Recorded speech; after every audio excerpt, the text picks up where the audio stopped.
For week 3 of my final project, my plan was to record the bass guitar, just because that was the instrument I was most confident in recording, because it was such a simple bass line that was like really repetitive throughout the song. So I knew if I recorded it now, it would give me more time to practice the other instruments I needed to record.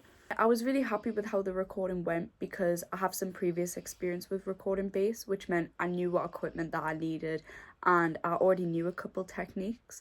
Obviously, I refreshed my memory by doing some research on how it recorded just to make sure I hadn't forgotten anything about it.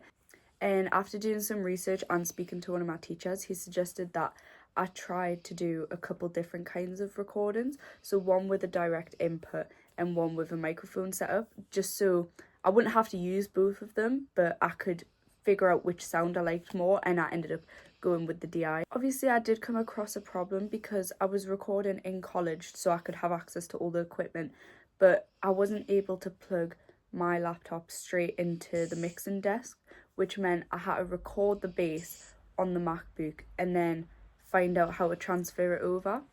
I spoke to my classmate Dan, who helped me to do this, because he just explained how to set it up, and then he showed me how I could bounce the tracks, save it, kind of airdrop it to my laptop and input that into my tracks that I already had.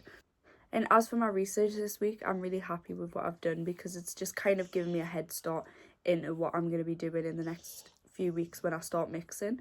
I did some research on EQ because I know that is a really important step in my project, and it's something that I'm not as confident in, so I wanted to do a bit more into that. Same with reverb. I know it's a big step and I have tried using reverb a couple times, but I'm just not that confident with it.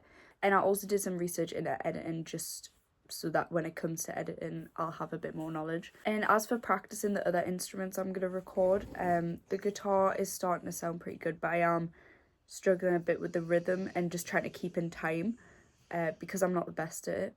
And for piano, where I have been practicing it, it does sound good as well.